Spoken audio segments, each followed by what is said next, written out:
Vous entendez le son des oiseaux?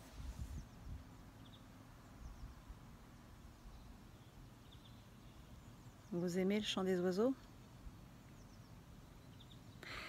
Eh bien, dites-vous que, avec mon livre, vous n'allez pas entendre le chant des oiseaux, mais vous allez vous initier à la langue des oiseaux. Pourquoi? Parce que ce livre se veut être initiatique dans le sens où il nous ouvre l'esprit, en fait, au travers des mots, à plus de profondeur dans cette vie-ci.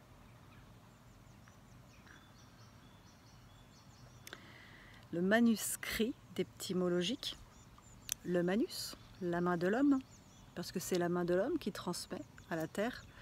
Manuscrit, parce que la main a des choses à dire, à transmettre.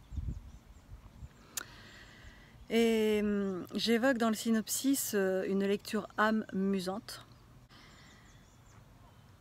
L'âme devient notre muse, puisque c'est elle qui nous inspire.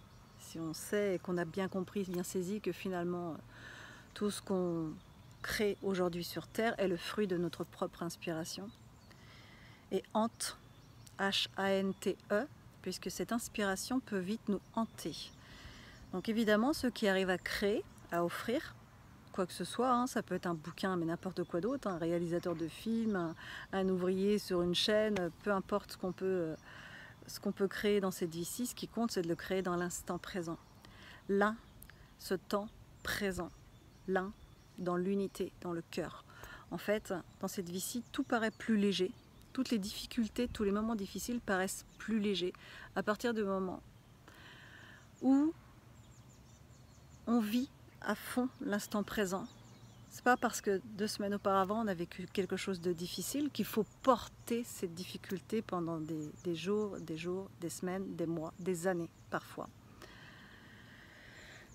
La véritable guérison dans ce monde, aujourd'hui, surtout d'autant plus aujourd'hui, c'est de vivre l'instant présent, de se centrer sur ce qu'on ressent dans l'instant présent. Ça ne veut pas dire que l'instant présent va être facile à vivre.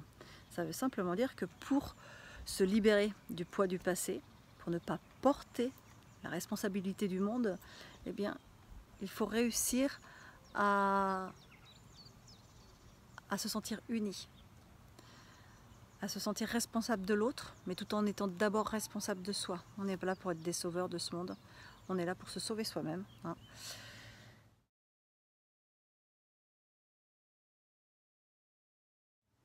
Alors voilà, en tout cas, moi j'ai pris beaucoup de plaisir à écrire ce livre. J'espère qu'il en sera tout autant pour vous de le lire, même si j'ai bien conscience que ça peut être compliqué de lire la langue des oiseaux. Alors, tous les mots ne sont pas découpés dans ce livre, hein, bien évidemment, mais il peut y avoir des passages assez difficiles à lire, parce que ce sont des passages qui nous amènent à chaque fois à prendre du recul sur le sens des mots, le sens d'une situation finalement. Donc ça nous amène à réfléchir, mais à réfléchir en profondeur, à s'interroger sur les mystères de la vie.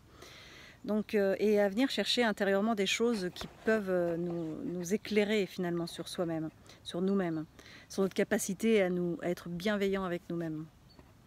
Donc si ça vous intéresse de le découvrir, n'hésitez pas à aller sur le lien que je vous envoie en même temps sur Simply Crowd, qui est le financement participatif pour pouvoir finaliser la totalité du livre.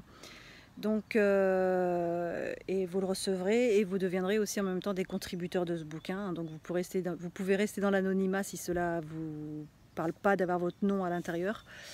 Mais en tout cas, si vous contribuez à la finalisation de ce livre, eh bien votre nom sera indiqué à la fin du livre. Voilà, donc une certaine gymnastique intellectuelle, hein, mais je dirais que tout comme le corps a besoin de faire du sport, se sentir un peu plus souple, eh bien ce livre, il se veut initiatique parce qu'il amène une certaine souplesse à l'esprit, parce qu'il va amener à faire réfléchir différemment, à se poser d'autres questions, à cogiter différemment, on va dire.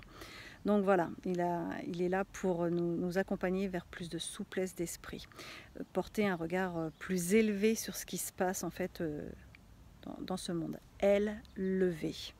Voilà, Être un ange, c'est pas quand on est mort.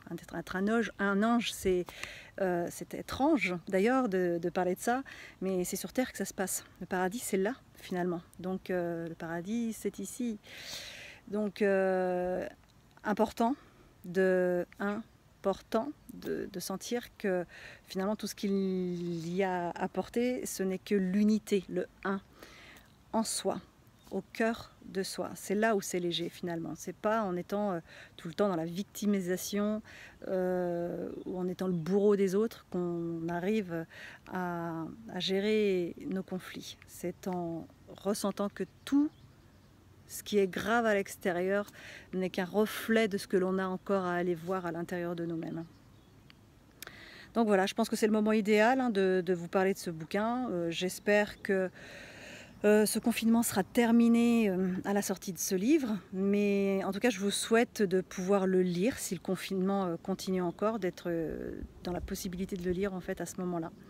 Vous aurez plus de temps, ça j'en suis sûre. Voilà, bah, écoutez, je vous envoie tout ça et je poste tout ça avec plaisir de nous retrouver, de nous réunir au travers de cette lecture. Belle journée à vous et à très bientôt.